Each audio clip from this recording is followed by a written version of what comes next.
Les discussions du soir.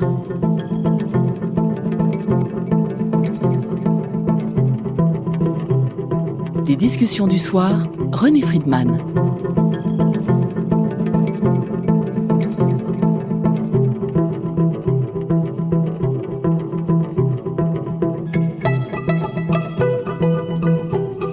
Les discussions du soir, Yves Buin et René Friedman. Aujourd'hui, nous allons parler de Ignace Philippe Semmelweis. Quand je pose la question à mes collègues médecins, puisque c'était un médecin inconnu au bataillon, si on écoute ce qu'il disait en 61, 2 points, ouvrez les guillemets, c'est l'indignation qui inspire ma plume. Je croirais commettre un crime en me taisant plus longtemps. J'ai l'intime conviction que des milliers et des milliers de femmes sont mortes, qui seraient encore en vie si je n'avais gardé le silence. On est en 1861. En fait, Ignace Semmelweis va être l'homme qui, incontestablement, aura sauvé le plus de vies humaines, puisque à l'époque, et partout en Europe, il y a la fameuse fièvre puerpérale qui emporte entre 5 et 12% des accouchés dans les hôpitaux de ce moment-là, ce qui est énorme. Et donc, sa vie est passionnante, et d'autant plus passionnante, Yves Buin, que vous avez écrit de nombreux livres, on y reviendra tout à l'heure, mais vous avez surtout écrit un livre sur Céline, et ce qui est étonnant, c'est que Céline, dans sa thèse de médecine en 1924, sa thèse va porter sur Semmelweis. C'est un peu ce lien qui m'interroge, bien entendu. Alors, première chose, Yves Buin, qui était Ignace Semmelweis? Alors, Semmelweis est un Hongrois. Il est né à Budapest en 1818, et il mourra en 1865, à 47 ans. Donc, il est d'une famille. Alors, une sorte d'ambiguïté pèse sur sa filiation. C'est-à-dire qu'il était probablement d'origine juive. Et converti. Ces générations antérieures. Les générations antérieures se sont converties dans l'Empire austro-hongrois pour avoir les mêmes droits que les citoyens hongrois. Et donc, il va poursuivre une carrière d'abord en étudiant le droit, puis ça va à Budapest, et puis ça ne va pas le convaincre.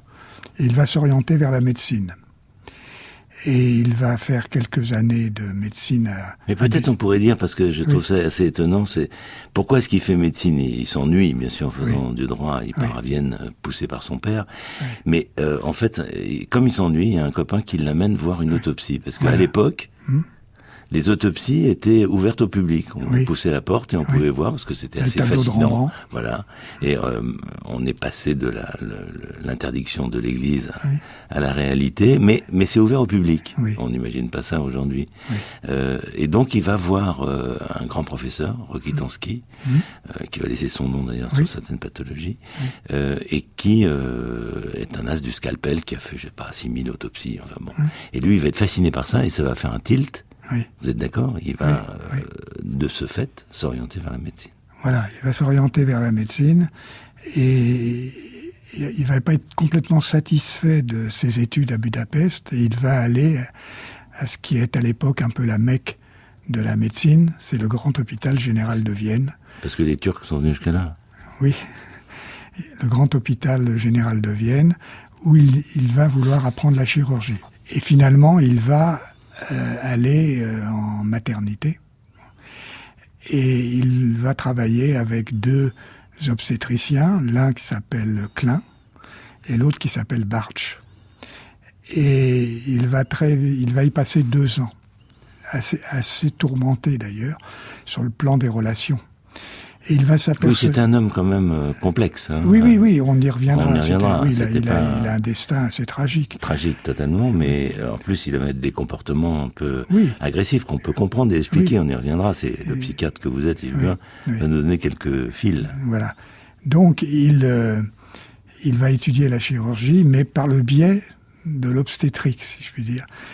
Et il va constater rapidement que dans le service du nommé Klein, il y a une mortalité postnatale importante. Et par infection, par ce qu'on appelle la fièvre puerpérale. Et puis chez Bartsch, il y a moins de morts. Pourquoi ? Parce que chez Klein, qui était quelqu'un d'assez carriériste et ambitieux, il y a des étudiants en médecine. Alors, avant qu'on revienne sur ce point-là, c'est quand même une grosse maternité, l'ensemble des deux. Hein. Oui. C'est que c'est 6 000 à 7 000 accouchements.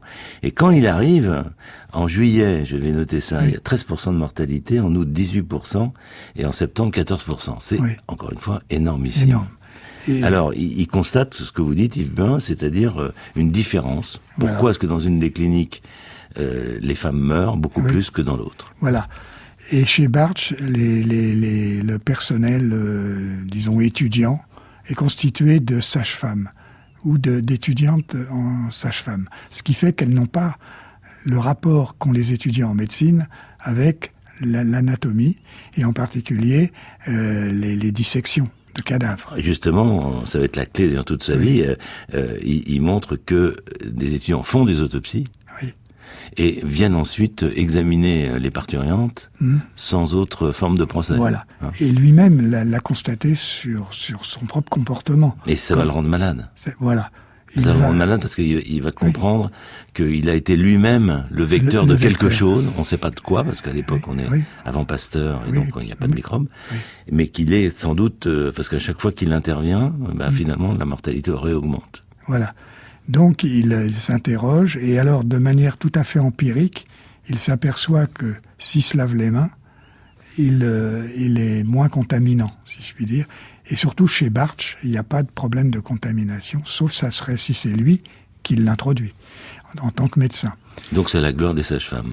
Voilà. Encore, voilà. Qui continue aujourd'hui. Et donc, il va passer 2 ans à l'hôpital général de Vienne, et il va essayer d'imposer sa remarque empirique sur le lavage des mains, de manière un peu maladroite et un petit peu agressive, comme ça. Et évidemment, les patrons comme Klein, qui est très imbu de lui-même, etc., vont pas supporter que ce Hongrois vienne leur donner des leçons à eux, les grands médecins viennois. Parce qu'il y a deux problèmes. Il y a le problème de fond, cette mortalité, le fait qu'avec l'eau de Javel ou avec la chlorure de chaux, on peut effectivement se désinfecter mieux qu'avec l'eau savonneuse. Et puis il y a le problème de comportement humain qu'on va retrouver tout à l'heure quand on va parler de Céline. Je dirais ce comportement agressif. Agressif et de conviction aussi, de grande détermination à imposer. Il a entrevu une partie de la vérité, donc il veut la révéler. Alors, il se passe aussi en chirurgie, puisque la chirurgie l'intéressait, c'est quand même une vraie catastrophe à l'époque. 9 personnes sur 10 décèdent. C'est quand même... de pyoïnie. C'est d'infection, et encore une fois, il faut bien se remettre dans cette période, on ne connaît pas les microbes. Non. Donc sûr. Lui, il va évoquer des miasmes, il va utiliser des mots, il dit il y a quelque chose qui est transporté des cadavres à ces personnes parturiantes. Et puis, il va se passer qu'il y a une femme qui n'est pas du tout morte, mais qui a une infection au genou, qui va être dans un lit à côté de 12 autres, et que l'infection va se propager toujours de la même façon, et donc on va comprendre que c'est pas uniquement cadavérique, mais c'est aussi l'infection en tant que telle, le pu, qui va effectivement entraîner cette catastrophe. Alors il y a des théories incroyables qui sévissent, parce que les gens ne veulent pas voir cette étude scientifique. En plus, c'est vraiment presque le principe de la recherche. Il a une étude randomisée, il a d'un côté une maternité où il y a des étudiants, l'autre où il n'y en a pas, et là on a des résultats catastrophiques, et là pas. Donc il y avait déjà des essais qui se sont faits à Dublin en particulier, ou à Harvard, de désinfection. Mais particulièrement ceux qui ne le font pas ont une mortalité redoutable. Alors, on se trouve là avec des gens qui sont complètement, mais en Europe, y compris en France. Le professeur Dagneau à Paris va déclarer que, alors ça c'est assez extraordinaire, il va déclarer que la fièvre puerpérale est propagée par les femelles. Et quelque part, c'est la faute des femelles. C'est repris d'ailleurs là dans une revue féministe, Comment s'en sortir, où il montre il décrit, alors les chiennes, il y a eu des épisodes de chiennes de fièvre puerpérale, de poulets, d'oiselles, d'oiselles. Mais manque de chance, les C'est oiselles pas n'ont pas... mademoiselle. pas mademoiselle, mais les oiselles n'ont pas d'utérus. Hein. Oui. Donc on en arrive, et c'est un peu le thème de cette revue, sur, finalement, on bouge pas beaucoup, les femmes meurent en couche, à la limite, ça fait partie de la nature, on souffre pour l'accouchement, on meurt pour l'accouchement, voilà, et on est envahi d'une mortalité, y compris des nouveau-nés, hein, puisqu'il y a quand même 6 sur 10 qui passent pas la deuxième année. Donc on est quand même dans un monde où les grands pontes en Europe, y compris en France, en Angleterre, acceptent cette fatalité et vont essayer de trouver des causes plutôt telluriques, plutôt magiques. Et lui, il va poursuivre jusqu'à lorsqu'il va revenir, il va prendre la chefferie de service, et il va retourner à Budapest parce que il est quand même un peu étranger, à Vienne. Pas trop. Mais le problème des étrangers, il est viré. Il est viré. Justement. Par Klein et par la commission hospitalière, bien qu'il soit défendu par des notabilités comme Skoda ou Rokitansky qu'on a cité tout à l'heure, et Ebra, qui étaient des grandes notoriétés à l'époque, il a été défendu quand même. Mais il a été exclu et il est reparti à Budapest en 48, au moment de la révolution hongroise. Il a adhéré au principe de la révolution hongroise. Une certaine autonomie, je dirais, qui est à ce moment-là. Et il a eu des années d'errance. Il a été très affecté par son éviction de la maternité de Vienne, mais aussi du fait de la non-reconnaissance de sa découverte empirique. Et il va être assez misérable, hein. Il va vivre dans une chambre minable, il va donner quelques consultations et tout, mais il est pas tout à fait, jusqu'en 1856, il va être un petit peu freelance, comme ça. Et en plus, il a des catastrophes, puisqu'il va perdre un premier bébé, très vite, et puis une petite fille à l'âge de 2 ans, ça commence très mal. Il est très affecté par tout ça. Il perd aussi ses amis, par des infections. Ah oui, alors, c'est le fameux cas de Kolenczka, qui était professeur d'anatomie et dont il apprend la mort lors d'un voyage à Venise, qu'il fait avec son grand ami Markovitch. Et là, il y a un tilt, parce qu'il comprend que c'est à la suite de la putréfaction qu'on transmet par les mains. Donc, il y a un lien direct de causalité entre le tripatouillage des cadavres, si l'on veut. Oui, parce qu'il va constater que Kokoschka, là, il a les mêmes symptômes, la même infection, le pus partout, que les parturientes. Voilà. Donc là, il établit clairement la cause. Plus que la découverte empirique, là, il dit il y a quelque chose qui se transmet. Et alors évidemment, comme vous le disiez, on est avant l'ère pastorienne, donc il n'y a pas le qualificatif de microbe, mais il établit vraiment un lien de causalité et il se lance dans la rédaction de son gros ouvrage, l'étiologie de l'infection puerpérale, qui va être publié en Hongrie. Et en 56, il devient l'assistant à la maternité Saint-Roch de Budapest, où il peut appliquer ses méthodes, mais là encore, il est assez maladroit, et même son protecteur, qui s'appelle Berkeley, qui est un homme bienveillant, etc., va être un petit peu excédé, mais il va mourir. Alors donc, la succession va être assurée par Semmelweis, qui aura donc une position institutionnelle importante là, et il va essayer de divulguer ses méthodes justement en Europe. Il va envoyer un de ses assistants qui s'appelle Arnett, en particulier à Paris. À Paris, oui. Où Arnett va expliquer la méthode et les hypothèses de Semmelweis qui vont intéresser personne. C'est assez extraordinaire de voir à ce moment-là les pompes de l'époque, je veux dire, mais rejeter totalement cette idée et avec aucune autre solution. Aucune autre solution. Et quand on regarde les registres de la maternité de Port-Royal, qui était une des grandes maternités de l'époque, 1850 et tout ça, et vous avez la photo du grand cahier avec les traits qui indique les patientes décédées.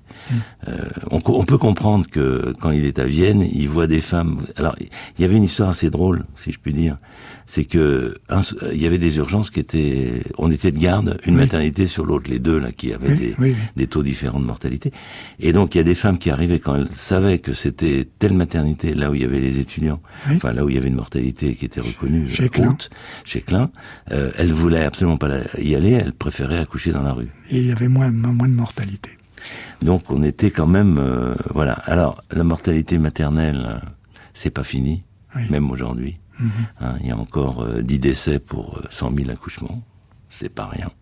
Évidemment, là je parle des pays industrialisés, alors que dans le monde, il y a encore un nombre incalculable de mortalité maternelle qui préoccupe, puisqu'on est entre 200 et 800 pour 100 000 au lieu de 10, dans des pays, enfin dans l'Afrique en général, quoi, par exemple.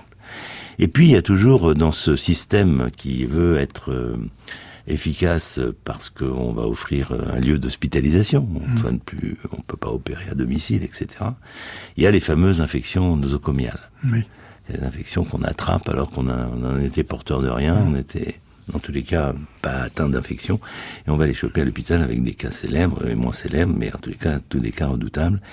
Et donc, une tentative aujourd'hui, de tenir compte de ces écrits et de son action à Semmelweis, avec la constitution des CLIN, c'est-à-dire des comités de lutte contre les infections nosocomiales, et avec un Irlandais qui a inventé la solution alcoolique, celle à laquelle on doit se laver les mains en permanence lorsqu'on est en collectivité et ne pas transporter, si on ne fait pas des examens, mais ne pas transporter en tous les cas les microbes. Donc c'est une thématique qui reste tout à fait d'actualité. Et d'ailleurs, dans Révolution médicale, il y a quelque temps, on avait fait une émission sur l'infection et sur le rôle possible des phages qui ont été développés en Russie comme ce sont des virus qu'on trouve dans les endroits les plus glauques, dans les égouts et tout ça, mais qui ont le pouvoir de combattre des bactéries. Alors je dis pas que la solution elle est là, mais il y a des études aujourd'hui qui se font pour essayer toujours de lutter contre ces infections nosocomiales. Alors Yves Bain, dans ces écrits que vous avez faits, en particulier sur Céline, on va y revenir dans un instant, mais sur Semmelweis lui-même, sa fin est quand même extrêmement tragique. Ben oui, parce que il est très déprimé en général. Il va développer des éléments de persécution. Qu'est-ce que vous dites, vous, en tant que psychiatre ? Toujours difficile sur une personne qu'on n'a pas rencontrée, avec laquelle on n'a pas eu de relation vivante, et que des témoignages ou des écrits éventuellement, de se prononcer. C'est un petit peu de la haute voltige quand même, mais on peut considérer qu'il avait peut-être une réaction de type paranoïaque à ce qu'il vivait comme une agression du monde extérieur. Donc il a décompensé sur le mode dépressif, mélancolique, et sur le mode agressif, c'est-à-dire qu'il a essayé de convaincre par des méthodes un petit peu de propagande. Alors, ce que dit Céline, on y viendra, mais dans sa thèse, qu'il aurait affiché son manifeste pour de prophylaxie pour l'infection puerpérale, qu'il l'aurait affiché sur les murs de Budapest et tout ça, c'est pas établi. Non, mais Céline dit beaucoup de choses qui ne sont pas vraies dans ce texte sur Semmelweis. Voilà, mais ça, c'est la manière de Céline Mais bon, il y a une ambiance quand même de cet homme isolé, révolté, et qui perd peut-être un peu les Et alors, il semble qu'il va s'infecter accidentellement. Parce que par une autopsie ? Oui. Voilà. Oui, donc c'est la boucle, quoi. Voilà, c'est un peu la boucle. Il va s'infecter accidentellement, cette fameuse piqûre anatomique qu'on connaissait, c'est-à-dire dont était mort Kolenczka, qui l'a éveillé sur la causalité directe. Donc il va, à partir de cette piqûre et de sa situation difficile à Budapest, puisqu'il irrite tout le monde, il embarrasse tout le monde. Il a des comportements, par exemple, je crois qu'il a été quand même suffisamment connu et reconnu pour être, par exemple, invité à faire un diagnostic sur un membre de la famille royale, une femme. Et il la consulte le matin et il lui dit « Vous avez un cancer de l'utérus ». Bon. Et puis, il réfléchit, dans la journée, il n'est pas tout à fait satisfait de son diagnostic, et le voilà qui débarque dans la nuit, à la cour, qu'il bouscule les gardes du corps et tout ça. Il entre violemment dans la chambre nuptiale, et il fait un nouveau toucher vaginal, et il dit « Madame, vous n'avez pas de cancer de l'utérus, je me suis trompé ce matin, vous avez une métrite ». Voilà ce type aussi. Une infection de l'utérus. De l'utérus, qu'on peut soigner. Et voilà un peu aussi ce type de comportement qu'il a, qui était absolument atypique. Donc il va fin juin 1865 se piquer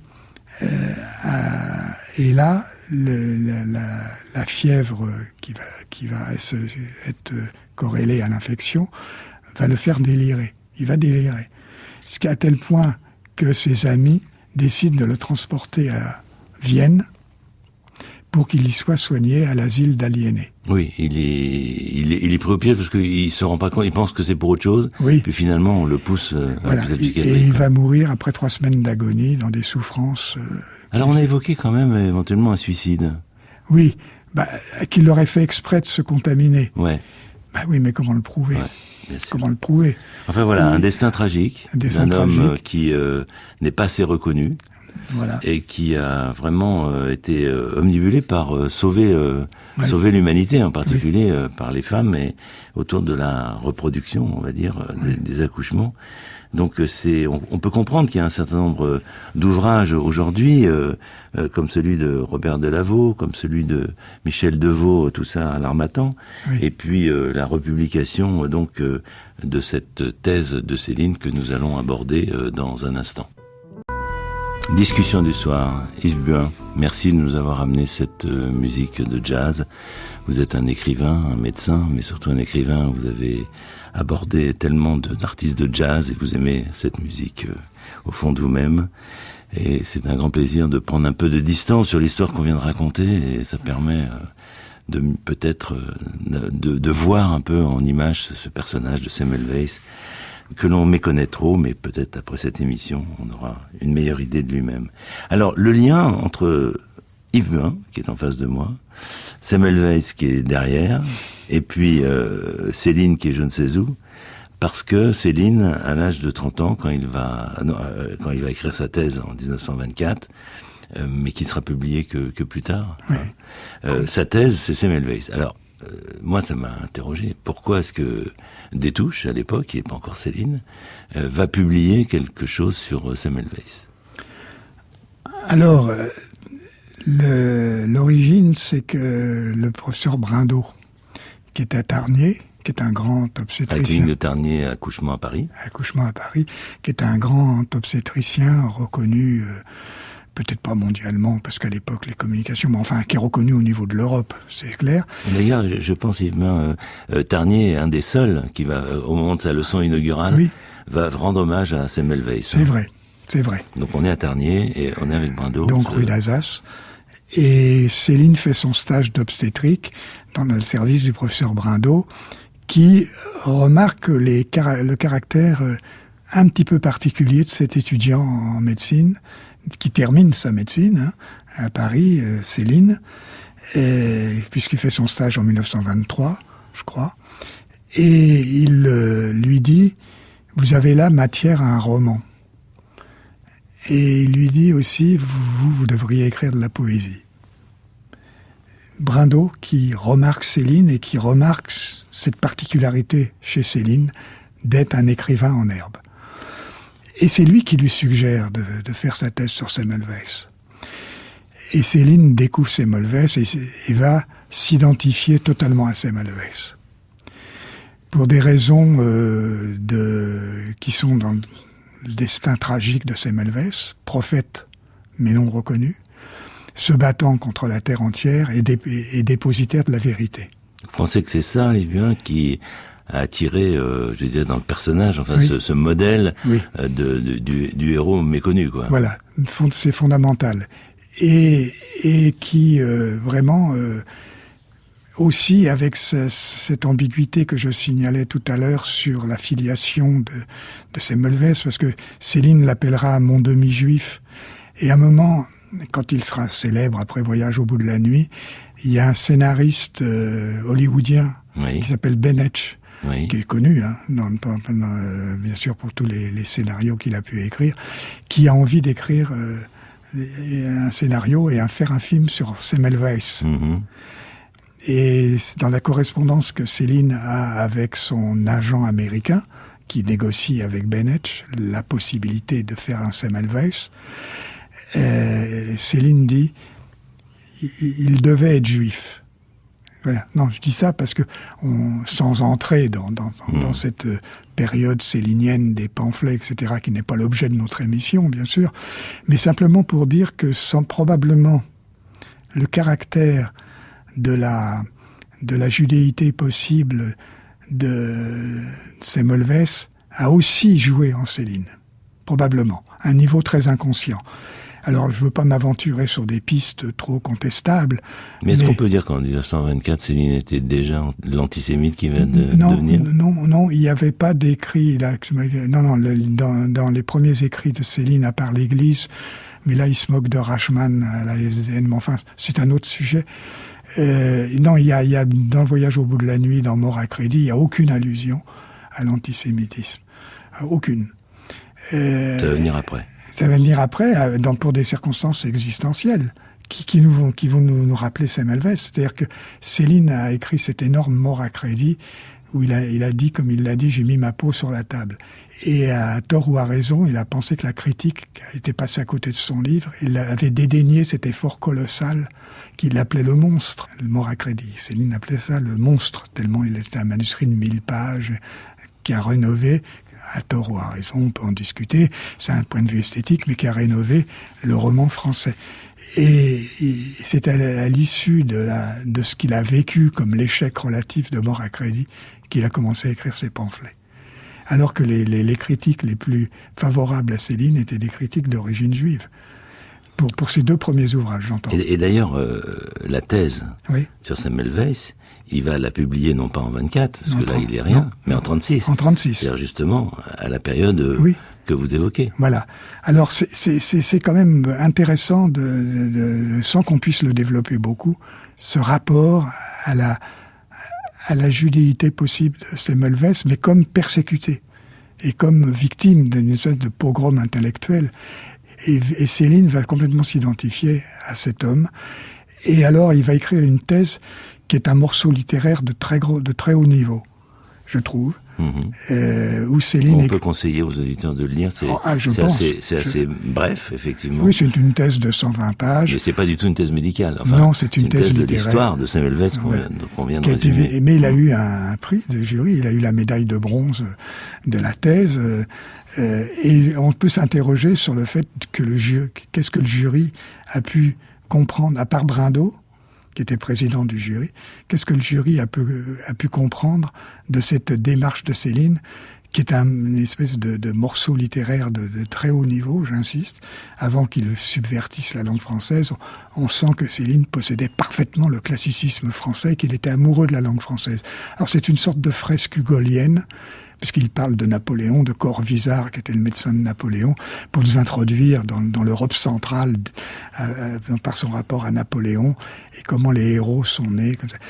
Et alors donc, cette identification de Céline est évidente. Et il va dire des choses essentielles dans cette thèse. Par exemple, il va dire, depuis les temps immémoriaux, la vie est une ivresse et la mort est victorieuse. Et la vérité, c'est la mort. Alors, c'est vrai qu'il y a des points communs. Il y a l'identification profonde que vous dévoilez. Et d'ailleurs, j'invite bien sûr les auditeurs à lire votre livre sur Céline, Folio, publié, parce que vous parlez de Semmelweis et de cette identification. Moi, j'ai remarqué aussi, il y a le rôle du père. Hein. Chacun, ils ont un père qui les suit quand même de très près, qui les soutient à l'époque. Ils vont tous les deux migrer loin de leur domicile pour faire leurs études. Ils vont faire tous les les deux une médecine relativement tardivement. Oui, Hein, oui, parce oui. que voilà. Céline commence à 25 ans. Donc c'est assez incroyable parce qu'il va rattraper Oui. du fait de la guerre. Il Oui. aura qu'il a fait la guerre de 14-18. Il Ils aura ont un le droit droit. de manger quelques années. Et puis évidemment ils vont tous les deux être exclus de leur milieu et tous les deux à la recherche du mal. Alors l'un ça va être sociétal, Oui. et puis l'autre ça va être plus médical, Oui. autour des microbes, mais l'autre aussi il chasse les microbes, mais c'est pas les mêmes. Oui, alors il y avait une attirance de Céline pour tout ce qui était bactériologie, etc. Alors, justement, parce que en fait, Céline, on l'oublie, mais il a aussi écrit quelques écrits médicaux qui sont publiés d'ailleurs dans les cahiers Céline numéro 3 chez Gallimard. Parce que il a fait un petit parcours quand même, Oui. non seulement dans l'exercice médical qui était un peu particulier parce qu'il était très. Alors tous les deux, Samuel Weiss et lui, sont attirés par le social, par le côté social. L'un à une échelle très personnelle et un peu sporadique, et l'autre il veut vraiment sauver l'humanité. Mais ce que je trouve, c'est que le point qui diffère énormément, justement, vous l'avez dit, c'est que Céline, il est fasciné par la mort. Oui. Il est complètement. Lui, il se protège bien. Oui. Hein, soyons clairs. Oui. Lui se met à l'abri, il a mis son or de côté, ses sous de côté, oui. il se protège, il sait comment jouer sur tous les tableaux pour être en prison, mais éviter la peine de mort. Oui. Enfin bon. Alors que Samuel Weiss, lui, il va au-devant de la piqûre et il se dévoile complètement. Et il est fasciné par la vie. Oui. C'est-à-dire qu'il veut, lui, il va mourir, mais il va donner la vie. Et l'autre, il va se vivre au maximum, mais il va donner, par ses écrits, les pamphlets, la mort. Oui. C'est-à-dire que... Alors, on pourrait penser aussi que Céline, qui était effectivement obsédée par la mort, et qui avait une désespérance quasiment absolue. Je veux dire qu'il y a multiples citations où il dit que la vie ne vaut pas la peine d'être vécue. C'est pas du tout un partisan de la vie. Il a dit: ma mère a voulu que je naisse, c'est ce qu'il aurait pas pu faire, c'est ce qu'on aurait dû ne pas faire. Donc, vous voyez, ça va loin. Et je pense qu'à certains moments, la désespérance... Oui, mais je dis que tout en disant ça, il se protège bien. Oui. Il a eu une vie... Bon, ça serait trop long à développer, mais Non, il a eu une vie difficile. Hein. Je reviens sur cette désespérance qui faisait que peut-être Freud avait interrompu la lecture de Voyage au bout de la nuit. Et il lisait le français, Freud. Hein. Et il y aurait beaucoup de choses à dire, par exemple, du rapport de Céline à Freud. C'est passionnant. Et Céline a connu Freud avant tout le monde, pratiquement. Il y a une lettre qu'il a écrite à un médecin généraliste qui s'appelait Thomas en 1921. Donc Céline a 24 ans, 26 ans à ce moment-là. Il commence ses études de médecine. Et il a écrit une lettre tout à fait pertinente sur une lecture qu'il a eue d'articles de Freud. Et il situe très bien ce qu'on appelle le transfert, par exemple. Ce qui est remarquable en 1921, où la psychanalyse était considérée non seulement comme une science Bosch, mais une science juive. Ce que voulait pas Freud, il voulait absolument pour ça qu'il avait intégré Jung dans son école, en disant au moins il y en aura un qui est protestant. Et, parce que c'était une science universelle, évidemment, la psychanalyse. Et Céline avait perçu ces choses-là. Et alors que les médecins français de l'époque, on pouvait les compter sur les doigts de la main, ceux qui acceptaient la psychanalyse en 1920. C'est les surréalistes qui étaient au courant de la psychanalyse. Breton et Daly avaient été voir Freud à Vienne en 1921. Donc, et Céline, dans ses pérégrinations à la SDN, etc., était allé à Vienne et il avait rencontré l'éditeur de Freud.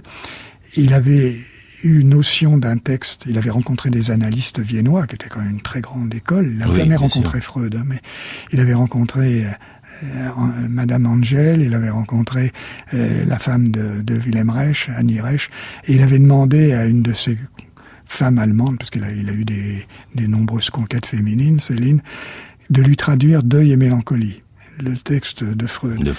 Parce que Céline était fondamentalement mélancolique. Sans aussi revenir sur ce que je disais tout à l'heure, qu'on peut pas faire des diagnostics de haute voltige. Lorsque j'ai eu des rencontres avec des critiques à propos de ma biographie de Céline que vous avez évoquée, Du fait que j'ai ma formation professionnelle de psychiatre, on voulait absolument que je fasse des diagnostics de Céline. Mais je veux pas. Je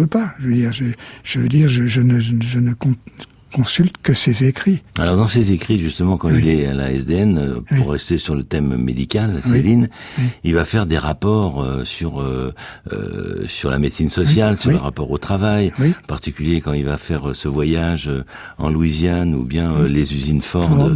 À Détroit, ou encore sur les assurances pour les assurances sociales, où il va développer l'idée de faire des cours internationaux d'hygiène.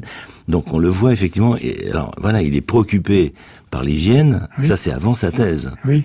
Il a fait beaucoup de voyages, il va en Afrique, il va en Amérique du Sud, il va aux États-Unis. Il est très préoccupé par l'hygiène, et donc, évidemment, en 24, quand il va écrire sur Semmelweis, il est sur l'hygiène. Bien sûr. Prouvé, puisque là, à ce moment-là, on rend hommage à Semmelweis qui a démontré contre tous que effectivement le problème de l'hygiène c'est capital. Vous avez lu ses écrits médicaux. Qu'est-ce que de Céline, j'entends. Qu'est-ce que vous en ressentez? Alors, d'abord, ce que vous venez de dire, c'est-à-dire que Céline est fondamentalement hygiéniste. Et quand il travaille au dispensaire de Clichy, où il sera salarié, après avoir abandonné les cabinets qui ont périclité parce que Céline était pas... Pourquoi ça les fait rire? Parce que c'était pas un commerçant. C'était pas un commerçant puisqu'il allait jusqu'à dépanner les malades. C'est lui qui payait la consulte. Merci de me faire une consultation, ça me détend. Donc, il était un médecin des épidémies. C'était le label qu'avaient les médecins des dispensaires. Médecin des épidémies. Alors à l'époque, traitait la tuberculose beaucoup, la prophylaxie de la tuberculose et des maladies vénériennes. Bien sûr. Et à Clichy, Céline avait une clientèle de pauvres. Et donc il avait une sensibilité à la question sociale, qui est le deuxième pendant. Il était hygiéniste, mais ça, il tenait de ça de ses parents. La tuberculose, le signifiant tuberculose est entré très tôt dans sa vie. Il y a des gens qui sont décédés dans son entourage? Non, c'était que sa mère l'a confié à une nourrice dans Lyon parce qu'il y avait une suspicion de tuberculose.